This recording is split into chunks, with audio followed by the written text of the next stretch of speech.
Arabelle Bien-être. 9h-10h, Arabelle Bien-être avec Manel sur Arabelle.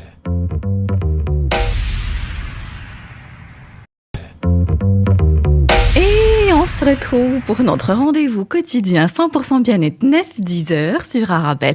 Je suis vraiment contente de vous revoir, vraiment vous retrouver sur Arabelle. Aujourd'hui, je reçois Monsieur Mohamed El Menjra, spécialiste en transformation rapide. Un des symptômes de la vie confinée, le divorce. Le monde a connu une hausse qui va jusqu'à 30 à 40% dans certains pays. Comment se séparer sans rompre le dialogue, sans sombrer dans une guerre? Comment faire le deuil d'une relation? Comment préserver les enfants pendant cette période? Les erreurs à éviter, c'est ce qu'on va voir aujourd'hui. Et je vous rappelle que vous pouvez toujours participer à l'émission en envoyant vos questions, vos réactions par SMS au 0488 106 800. Je répète, 0488 106 800. Bonjour, Monsieur Mohamed El Menjra.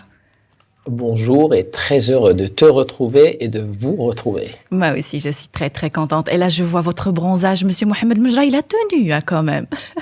Il a tenu une semaine, exactement, une semaine. Monsieur Mohamed El Menjra a pris un petit week-end au sud du Maroc, donc il est bien bronzé.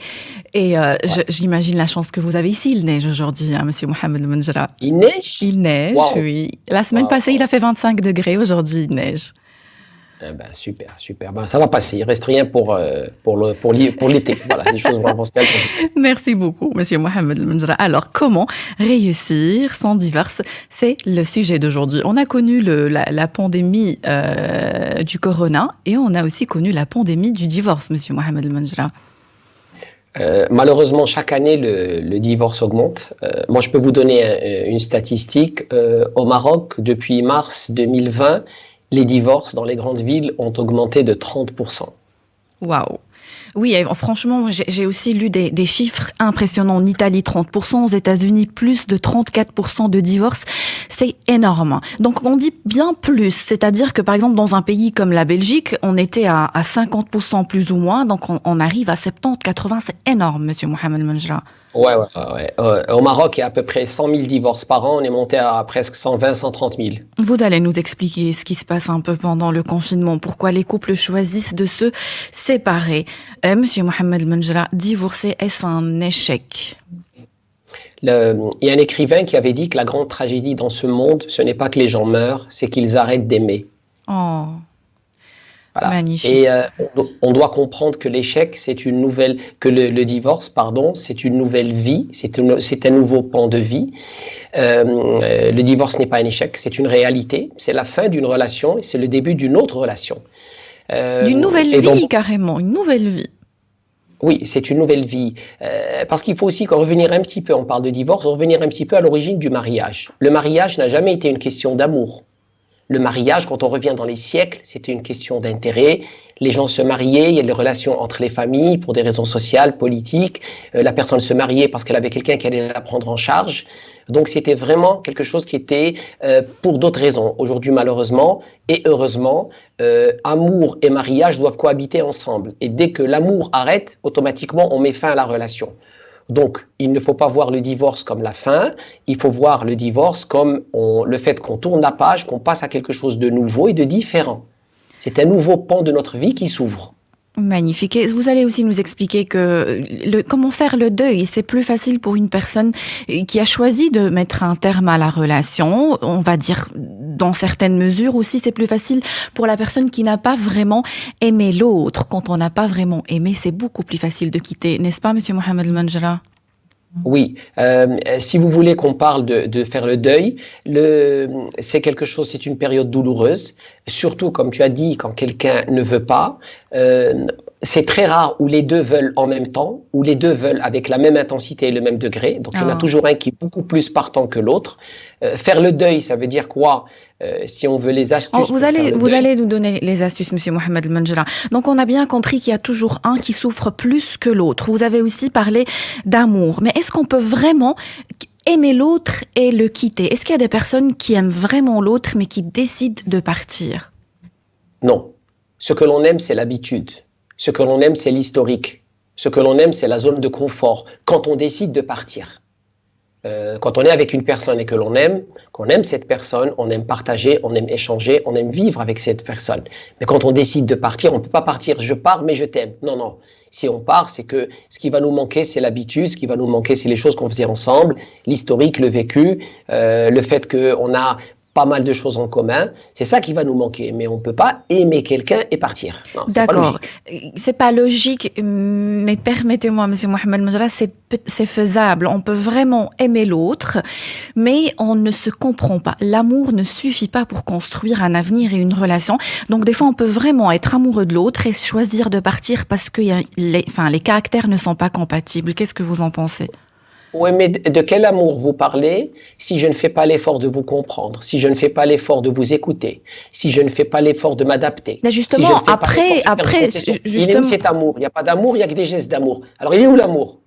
Justement, on a tout essayé, ça n'a pas marché, on décide de partir. Les cas de personnes qui quittent et qui sont vraiment amoureux sont nombreux. Et même quand on choisit de quitter l'autre, quand on est amoureux, c'est aussi difficile pour nous, pas uniquement pour l'autre. C'est l'habitude. C'est cette habitude que vous avez de voir. L'être humain serait capable de tuer pour garder ses habitudes. C'est une forme d'addiction. On est habitué à la personne. On passe 5 ans, 10 ans, 15 ans avec cette personne. C'est très dur de partir. C'est très dur d'établir de nouveaux repères. C'est très dur de changer de maison, changer de vie, changer de compagnon, changer de partenariat. Personne n'a dit que c'était facile, mais on ne peut pas dire que partir et j'aime toujours la personne. J'ai de la compassion pour la personne, j'ai de l'amitié pour la personne, je peux avoir du respect pour la personne, mais je ne veux pas vivre avec cette personne. Donc je pense que la phrase qu'il faut dire, je pars parce que même si je respecte cette personne et j'apprécie cette personne, je n'arrive pas à trouver le moyen de pouvoir m'épanouir dans cette relation. Mais si vraiment j'adore cette personne et j'aime cette personne, on trouvera des solutions. Il faut dire le mot « on trouvera la solution », pas « je trouverai la solution », parce que c'est à deux. D'accord. On a parlé aussi de la pandémie, on a parlé de cette hausse des chiffres. Monsieur Mohamed Majra, pourquoi on divorce plus pendant cette période? Est-ce que c'est l'angoisse provoquée par la pandémie, l'anxiété ou l'instabilité du marché de l'emploi, ou c'est parce qu'on ne connaît pas vraiment l'autre et qu'on se retrouve H24 sous le même toit? Qu'est-ce qui s'est passé? Parce que c'est cette promiscuité qui s'accélère. Au début, l'homme avait son travail, la femme avait son travail, les enfants avaient leur lieu de vie. Et on se retrouvait le soir pour quelques heures. Donc le maximum que le mari passait avec sa femme, c'est 1 heure, 2 heures, 3 heures par jour. Et chacun avait ses espaces. Il sortait dehors, chacun sortait, chacun travaillait, chacun voyait ses amis. Du jour au lendemain, la séparation géographique disparaît. Papa, maman et les enfants se retrouvent dans le même espace. La séparation de temps, le temps pour aller au travail, le temps pour rentrer à la maison disparaît. Donc vous prenez des familles où ils sont enfermés, les parents et les enfants dans le même endroit, ils travaillent dans le même endroit, ils font les devoirs dans les mêmes endroits, ils habitent dans le même endroit, et ça met une pression telle que toutes les failles, toutes les faiblesses qu'il y avait dans la relation sont vraiment mises à nu, et là, ça pète dans tous les sens. Si je comprends bien, se retrouver H24 sous le même toit, tout faire sous le même toit, ce n'est pas un milieu sain où un couple peut vivre? Non, quand on n'a jamais fait ça à l'avance, avant. D'accord. Parce que chacun a ses repères. C'est très difficile. Vous prenez quelqu'un, une femme, elle avait l'habitude d'aller à sa salle de sport, elle avait l'habitude d'avoir certaines habitudes. Le monsieur, il avait l'habitude de voir ses copains la journée, d'aller à son travail. Quand il rentre le soir, il a envie de voir l'autre. Et soudainement, vous enlevez à l'humain sa liberté, vous enlevez son espace. Rien que ça irrite tout le monde. Donc l'homme étant irrité, la femme étant irritée, toute friction, toute étincelle devient une flamme énorme. Et donc, ce sont à la base des couples, on va dire, fragiles? Fragiles, mais même les couples solides ont été fortement fragilisés. C'est très dur, vous sortez pas, vous êtes toute la journée à la maison. Le mari est en train de travailler, sa femme lui dit pourquoi tu travailles comme ça? La femme est en train de travailler, le mari vient chez elle, lui dit pourquoi tu travailles comme ça? Pourquoi tu fais ça? Pourquoi tu appelles?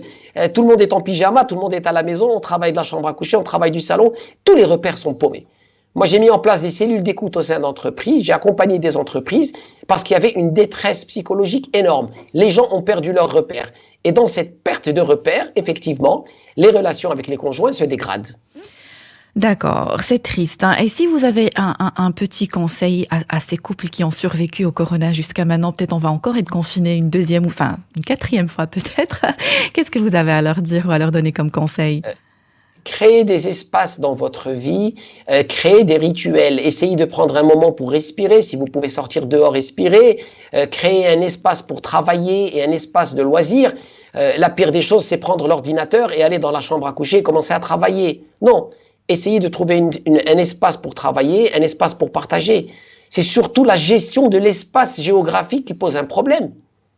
Quand vous avez le mari qui est avec l'ordinateur sur le lit, la femme qui est avec l'ordinateur sur le lit ne devient plus un espace où on a envie de partager des choses intimes. Ça devient un bureau.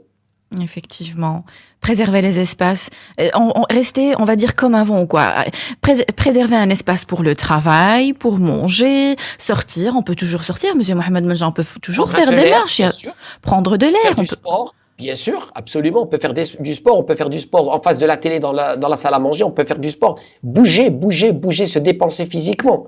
On le dira jamais assez. On le dira jamais assez. À chaque émission, vous le dites, Monsieur Mohamed Menja, l'importance des exercices physiques, non pas pour perdre du poids, mais aussi pour le moral, pour le mental. Pour le mental. Moi, je parle du sport pour se dépenser un petit peu. On rentre, on prend une bonne douche, on se sent bien, on a envie de partager, on a envie d'échanger. Il faut créer des petites ruptures dans la journée.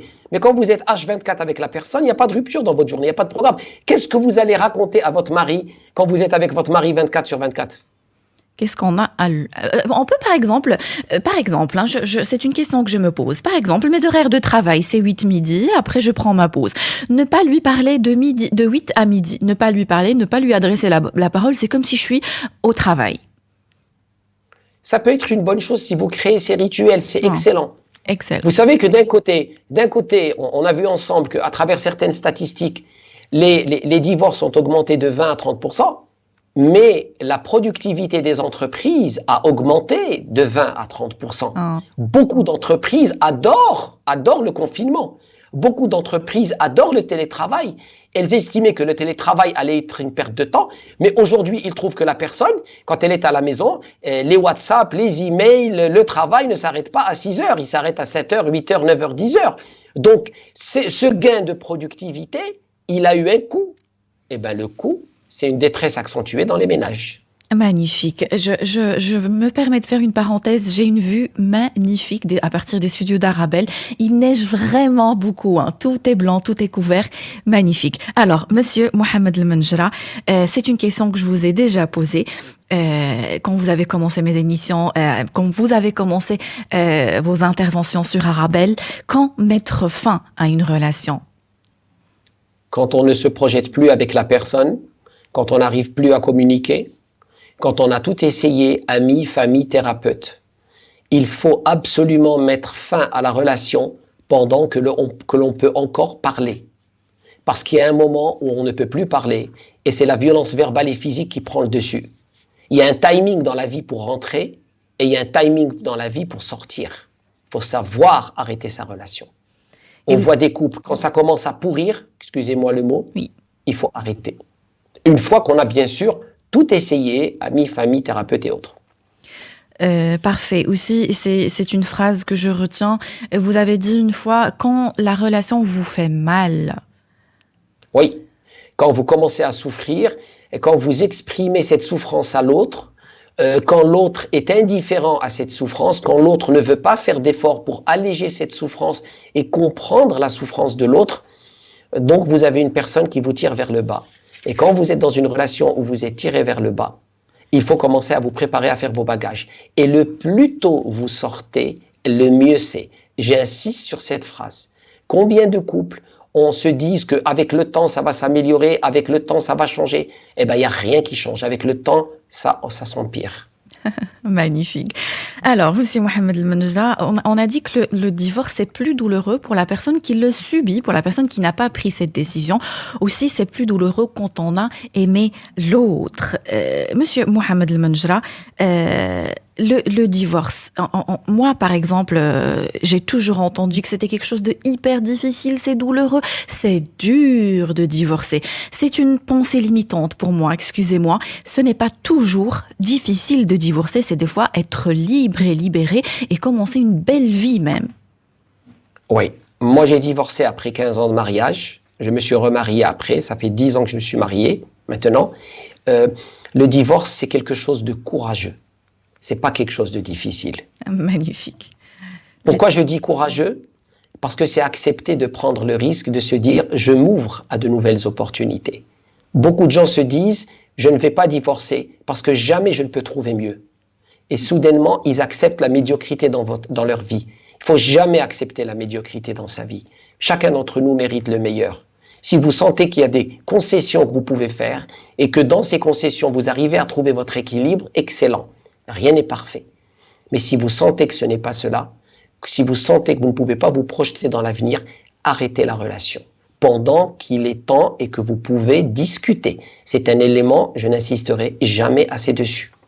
Monsieur Mohamed El Menjra, à chaque fois que je parle de divorce ou je prononce le mot divorce, des fois je suis attaquée sur les réseaux sociaux, sur ma chaîne YouTube, Instagram ou Facebook. À chaque fois on me dit « Manel, tu encourages les gens à divorcer ». Or ce n'est pas le cas. Comme vous l'avez dit, quand on n'est pas bien quelque part, moi je le dis, je le répète, si vous n'êtes pas bien quelque part, bougez, vous n'êtes pas un arbre. Quand le mariage a été conçu il y a 3000 ans, la moyenne de vie de l'être humain était de 30 ans. On se mariait maximum 5-6 ans. Aujourd'hui, la moyenne de vie, elle est de 75. Vous ne pouvez pas concevoir qu'en 2021, tout de suite, une personne va rester 60 ans avec la même personne. Ça serait magnifique. C'est ce qu'on souhaite tous. À tout le monde, mais malheureusement, les choses arrivent, les parcours changent. Aujourd'hui, il y a trop de changements dans notre vie. Il faut accepter qu'on sera appelé.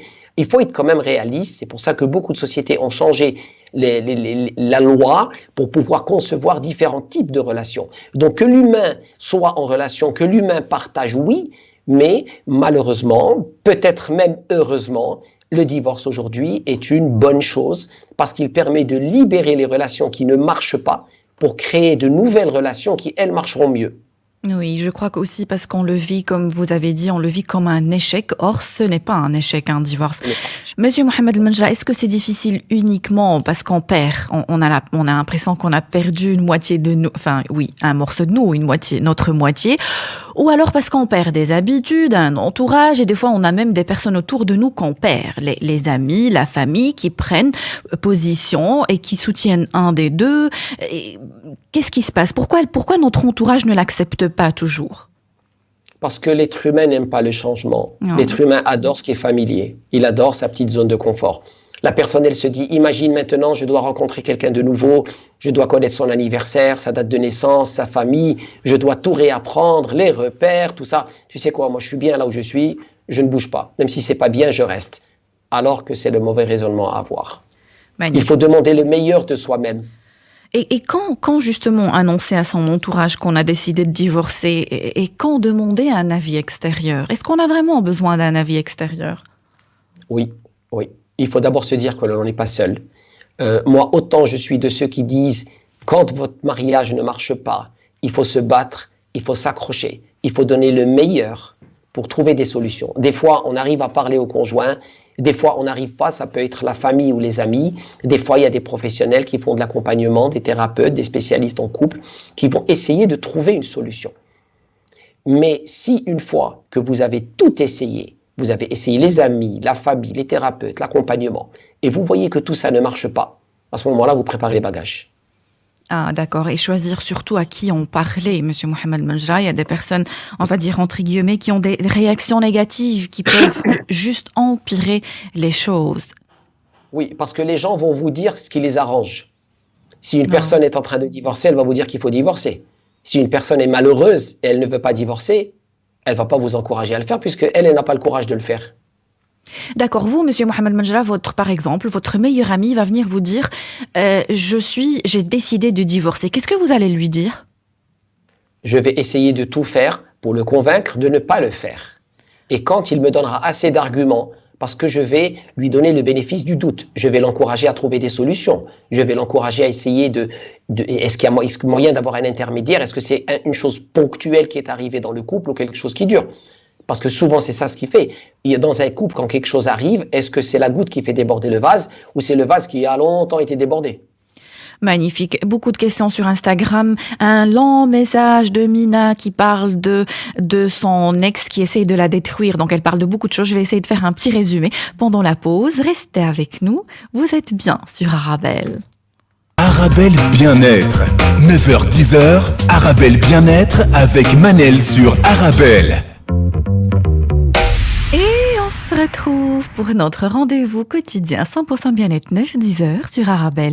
Aujourd'hui, je reçois Monsieur Mohamed El Menjra, spécialiste en transformation rapide. Réussir son divorce, c'est le sujet d'aujourd'hui. Je vous rappelle que vous pouvez toujours participer à l'émission en envoyant vos questions, vos réactions par SMS au 0488 106 800. 0488 106 800. Rebonjour Monsieur Mohamed El Menjra. Rebonjour, Monsieur Mohamed El Menjra. Est-ce que vous m'entendez? Oui, je t'entends bien. Voilà. Oui, oui, je Super. vous entends. C'est très bien. Monsieur Mohamed El Menjra, un message sur Instagram, un long message sur Instagram de Mina. Donc, en gros, je vais résumer ce qu'elle raconte. Donc, elle parle, elle est en période de divorce, elle parle de son ex. Elle dit, il m'a cassé la vitre de ma voiture, il m'a volé les bijoux qu'il m'a offerts. Bref, c'est quelqu'un qui est apparemment très en colère et qui essaye de se venger. Monsieur Mohamed El Menjra, pourquoi on essaye de détruire l'autre? Pourquoi on essaye de faire autant de mal? Pourquoi on n'accepte pas? Parce qu'on vit autant de mal. Oh. Ce sont les gens, on l'a dit plusieurs fois, ce sont les gens mal qui font du mal. Oh. Cette personne souffre. C'est pour ça que tout à l'heure, j'ai insisté sur le fait que quand une relation commence à tourner au vinaigre, il faut rapidement arrêter la relation avant d'arriver à ce genre de violence.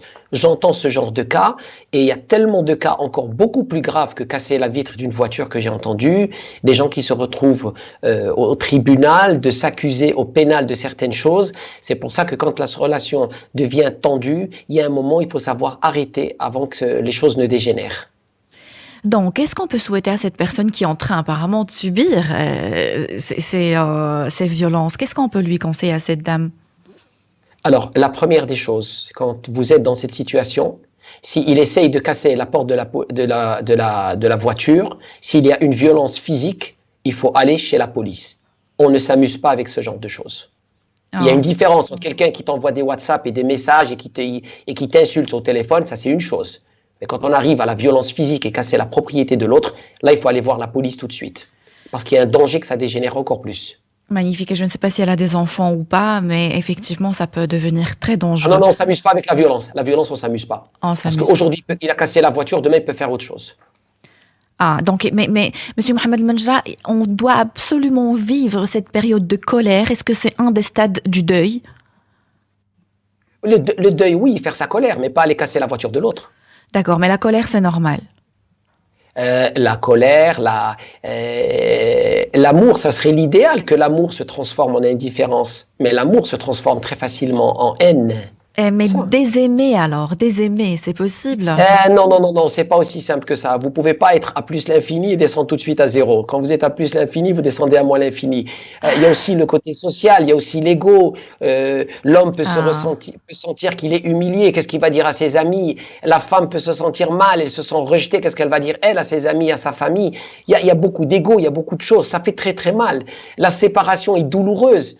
Je dis toujours, faisons la séparation pendant que l'on peut encore se séparer de façon honorable. Merci, Monsieur Mohamed El Menjra. Lamia, je t'admire. C'est toujours un plaisir de t'entendre. Je te remercie du fond du cœur. Lamia sur Instagram. Alors, un SMS, Monsieur Mohamed El Menjra. Bonjour, Manel. Effectivement, cela dépend. Donc, elle parle de la famille, de l'entourage. Il y a des personnes de bonne foi qui vous aideront et d'autres, par facilité, vous démotiveront.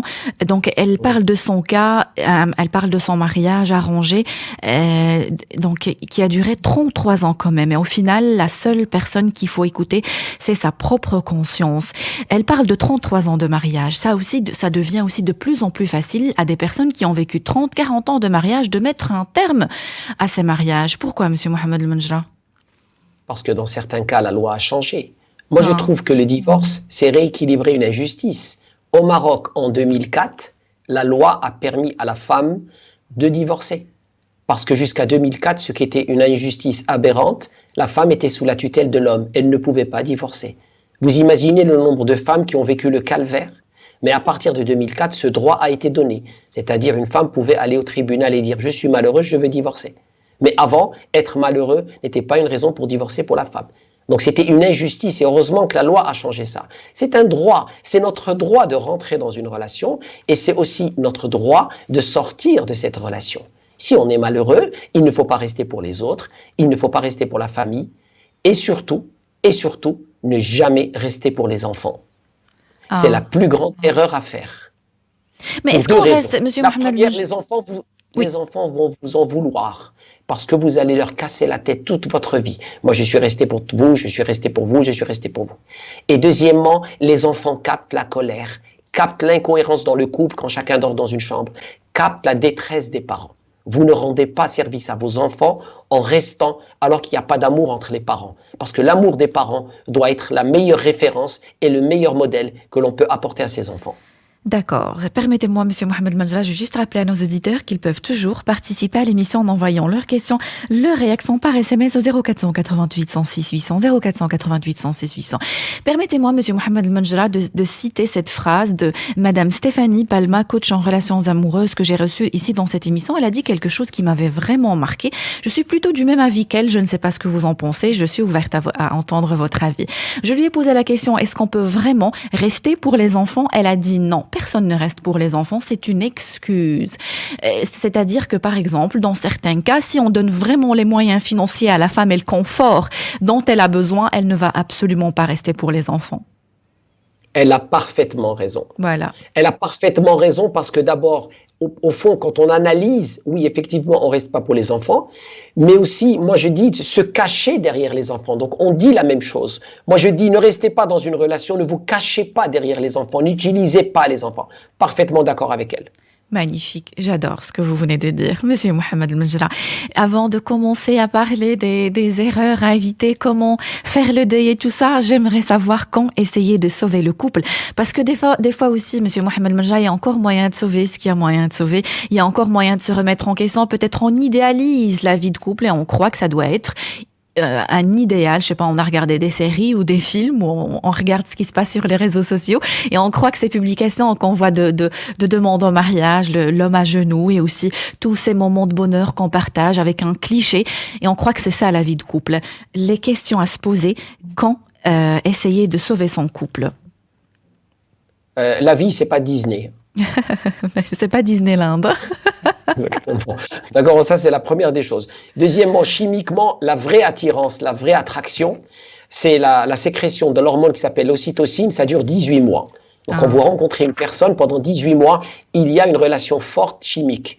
On aime la personne, tout dans la personne nous arrange. On aime comment elle parle, on aime comment elle s'habille. Soudainement, au bout de 18 mois, tout ce qu'elle faisait avant nous dérange. Maintenant, après ces 18 mois, qu'est-ce qui se passe? Il y a une habitude qui s'installe, une bonne habitude, une complicité, un désir de partager, un désir de faire les choses. Mais il y a un moment, vous faites le maximum, vous donnez, et vous pouvez être dans une relation où l'autre ne veut pas donner autant que vous, l'autre ne veut pas autant s'investir. Et c'est ce déséquilibre qui commence à s'accentuer avec le temps. Donc si vous arrivez à trouver votre équilibre dans ce déséquilibre, il n'y a pas de problème. Mais si de plus en plus vous êtes malheureux dans ce déséquilibre et ce déséquilibre vous met vraiment mal à l'aise et vous tire vers le bas, à un moment, soyez honnête avec vous-même et prenez les bonnes décisions et assumez vos décisions. Magnifique. Donc, observer ce qui se passe, les raisons, peut-être les écrire sur une feuille, les observer tous les jours, relire et se dire... Investir. Il faut investir. Une relation, ça s'investit, ça s'entretient. Le grand secret, c'est ne jamais prendre les choses pour acquises. Ah, mais personne n'est acquis, hein, je le dis et je le répète, personne n'est acquis. Bien sûr. Est-ce qu'aujourd'hui j'ai dit quelque chose à ma femme? Est-ce qu'aujourd'hui j'ai dit quelque chose à mon mari? Est-ce qu'aujourd'hui j'ai été sympa avec mon mari? Est-ce qu'aujourd'hui j'ai été sympa avec ma femme? Ça peut être un geste. Moi je donne toujours des conseils quand j'accompagne les couples. Un petit message, un SMS, un WhatsApp, une attention. Vous êtes au supermarché, vous appelez. Est-ce que tu as besoin de shampoing? Tu as besoin de mousse à raser? Des petits gestes, des petites choses au quotidien qui montrent qu'on tient à l'autre. C'est pas le cadeau de mariage, le cadeau d'anniversaire et après ça y est, on arrête. Et encore, Monsieur Mohamed, et encore, s'il y a encore la, excusez-moi, s'il y a encore le cadeau de l'anniversaire, Monsieur Mohamed Majra, on est bien parti, hein, des fois. Voilà. Comment est le quotidien? Comment est le quotidien? Comment est votre quotidien? Je ne répéterai jamais assez cette question. Travaillez le quotidien, que le quotidien soit agréable, c'est l'échange et le partage. S'il n'y a plus de complicité dans le couple, s'il n'y a plus de partage, je ne parle même plus du côté sexuel, ça on a oublié. Dans beaucoup de couples, ils doivent aller aux archives pour se rappeler ça. Nous, on parle juste du comportement humain, de la gentillesse. Est-ce qu'il y a de la gentillesse? La bienveillance. Vous le voyez très simple. Benel, quand des fois tu es en soirée ou en dîner avant cette pandémie de je ne sais quoi, tu vois les couples. Alors il y a une personne qui va aller servir l'autre. Il y en a un qui va donner des ordres à l'autre. Ramène-moi à manger. Tu te dis, attends, on est là et il est en train de donner des ordres. Faites attention à votre quotidien, faites attention à comment vous entretenez votre couple et il ne faut pas s'étonner qu'au bout de certaines années, on parle de divorce. Permettez-moi une parenthèse, je suis aussi très observatrice et j'observe aussi beaucoup les couples autour de moi. Est-ce que vous avez dit, je l'ai vécu une fois pendant une soirée, on dirait que vous étiez là, monsieur Mohamed El Menjra. Il y en a un qui a des petits gestes d'affection envers sa femme. Il peut lui servir à boire, est-ce que tu veux ça, est-ce que tu veux ça, et l'autre qui est en train de donner des ordres, et on est déjà en train de voir dans quel état d'esprit est chaque couple. Vous imaginez si en public vous donnez des ordres et vous ne dites pas merci à votre conjoint, qu'est-ce que ça va être quand vous êtes entre vous deux? Magnifique, c'est triste ce que vous dites, j'ai encore beaucoup de questions. C'est la réalité, oui. C'est la réalité. Le divorce est une réalité, ce n'est pas un choix. Oui. Aujourd'hui, les choses ont changé. Maintenant, moi je demande à tous les gens qui nous écoutent, je leur dis s'il vous plaît, soyez exigeants envers vous-même, demandez le meilleur. Si vous avez quelqu'un qui vous valorise et qui vous tire vers le haut, battez-vous pour cette relation, donnez le meilleur de vous-même. Et si vous avez quelqu'un qui vous tire vers le bas et qui vous manque de respect, prenez vos dispositions et arrêtez cette relation. Magnifique. Parce que vous méritez le meilleur. Je vais lire un SMS si vous permettez, monsieur Mohamed Menjra, mais ouvrez s'il vous plaît bien grand vos oreilles. Donc elle dit Salam, si je n'étais pas restée pour mon enfant, son père aurait, donc elle est déjà en train de dire, son père aurait demandé la garde et il l'aurait détruit au niveau du développement personnel et au niveau des études, car il aurait eu carte blanche et donc il aurait. Donc je suis désolée, je m'excuse auprès de cette auditrice. Donc elle dit qu'elle est restée pour son fils et il aurait. Qu'est-ce que vous en pensez? D'abord, vos enfants sont beaucoup plus forts que vous ne pensez. Voilà. Les enfants ont une résilience incroyable. Et arrêtez de vous mentir à vous-même. Exactement. Vous êtes restés pour... Souvent, les gens, ils restent, et tu l'as très bien dit tout à l'heure, Manel, les gens restent pour le confort financier, pour les bonnes petites habitudes, et soi-disant, on veut se faire passer comme la héroïne d'un film. Et puis, si on commence tu ne t'es pas sacrifié, tu as accepté d'avoir une relation médiocre. Et si on tu as accepté de tuer une partie de toi, excuse-moi de t'interrompre. Oui. Beaucoup de femmes tuent leur féminité. Magnifique. Et puis, monsieur Mohamed Menjra, si on commence à parler, il aurait, personne ne va divorcer, personne ne va choisir de recommencer une nouvelle vie. Mais bien sûr. Il y a toujours des... Qui vous êtes vous pour dire que sans vous, cette maman, elle est en train de dire que sans moi, c'est le déluge. Jamais de la vie. Mais jamais de la vie. Il y a beaucoup d'enfants qui ont très bien vécu sans les deux parents. Il y a beaucoup d'enfants qui ont accompli des choses extraordinaires avec un seul parent. Ne sous-estimez pas vos enfants. Magnifique. Alors, monsieur Mohamed Menjra, encore beaucoup d'SMS, beaucoup de questions, mais si vous permettez, je suis obligée de prendre une courte page publicitaire et on se retrouve juste après la pause. Restez avec nous, vous êtes bien sur Arabelle. Arabelle Bien-être. 9h-10h, Arabelle Bien-être avec Manel sur Arabelle. C'était El Habbinou Zakaria El Rafouli, magnifique sans chanson. Et on se retrouve pour notre rendez-vous quotidien 100% bien-être, 9-10 heures sur Arabelle. Aujourd'hui, je reçois monsieur Mohamed El Menjra, spécialiste en transformation rapide. Réussir sans divorce, c'est le sujet d'aujourd'hui. Je vous rappelle que vous pouvez toujours participer à l'émission en envoyant vos questions, vos réactions par SMS au 0488 106 800. Je répète, 0488 106 800. Rebonjour monsieur Mohamed El Menjra. Bonjour. Alors, j'ai reçu un SMS de Mustapha. Il dit, il y a un autre cliché qui est de dire que les gens de l'ancienne génération qui ont patienté ont été tristes toute leur vie et le regrettent. Je ne suis pas du tout d'accord et je pense vraiment qu'ils étaient plus tolérants et plus courageux que nous pour leur famille. Et certes, nous les avons vus se disputer, mais beaucoup s'aimer et se respecter. Il y a une partie de vrai dans ça, mais il y a aussi une grosse partie qui est fausse. Parce que derrière ces apparences, il y avait énormément d'hypocrisie. Et il y avait aussi le fait qu'il n'y avait pas des attentes. La femme, malheureusement, il y a plusieurs décennies, ce qu'elle voulait, c'est un toit et avoir de quoi manger. Et donc, elle acceptait tout, elle tolérait tout. Elle n'avait pas la liberté financière, elle n'avait pas la liberté de mouvement, elle n'avait pas la liberté juridique. Donc, elle était obligée d'accepter tout. Et donc, elle se résignait à faire avec ce qu'elle avait. Magnifique. Donc, c'est vrai que avant, les gens s'investissaient un peu plus dans la relation. Ça, c'est vrai. Mais beaucoup d'hypocrisie aussi. Alors aussi, c'est important de le dire, et par rapport aussi, et hier j'ai reçu un message sur YouTube, sur ma chaîne YouTube, j'ai fait une capture d'écran, je voulais envoyer, ça sert à rien de rentrer dans les détails, mais c'est pour dire que Monsieur Mohamed El Menjra, on pense que c'est parce qu'un mariage a duré dans le temps, que c'est un mariage réussi. Or, il y a des mariages qui durent 30, 40 ans, et ce sont des couples qui ne partagent rien, qui n'ont rien en commun, qui ne s'épanouissent pas. Absolument. Moi, je connais un couple qui vient de divorcer après 50 ans. Ce couple ne devait jamais rester marié plus de 10 ans. Mais je ne vous dis pas le calvaire dans lequel vivent les enfants. Voilà, donc je le dis, je le répète, appel national. C'est pas parce qu'un couple a duré longtemps que c'est un couple réussi, ça ne veut rien dire. Ça veut juste dire que il a duré dans le temps. Or, on ne sait pas dans quelles conditions ce couple vit.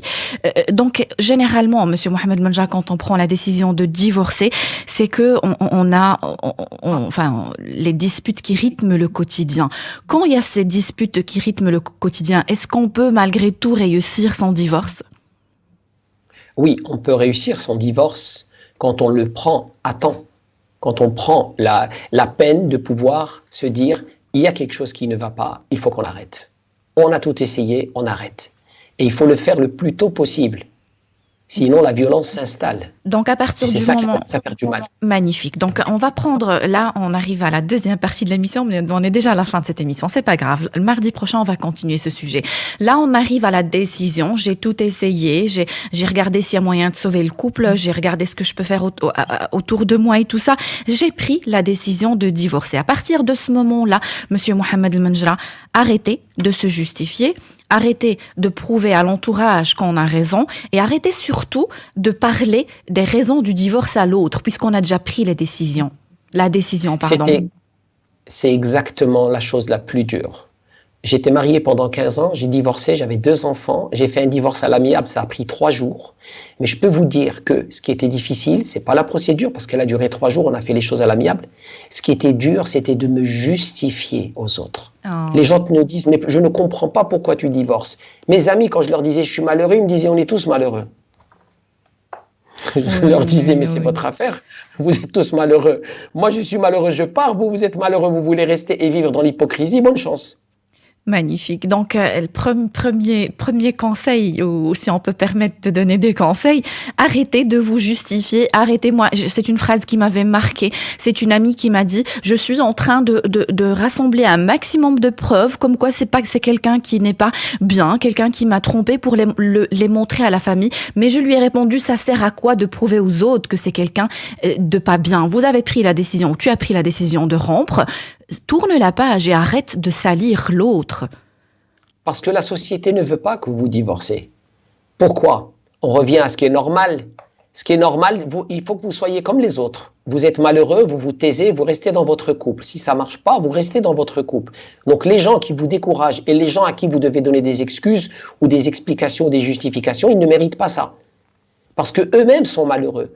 Donc vous voulez prendre une décision, assumez cette décision. La personne la plus importante dans la décision, c'est votre ex, votre conjoint, avec qui vous devez vous séparer. C'est comme ça, on passe à autre chose. Arrêtez de vous expliquer, arrêtez de vous justifier. Et arrêtez de détruire l'autre, arrêtez de salir l'autre, arrêtez de parler de l'autre, arrêtez tout. Si vous devez parler des modalités ou comment le divorce va se passer, il n'y a pas de souci. Mais si pour aller remuer le couteau dans la plaie et parler des choses inutiles, accuser l'autre, qui a tort, qui a raison, on s'en fiche.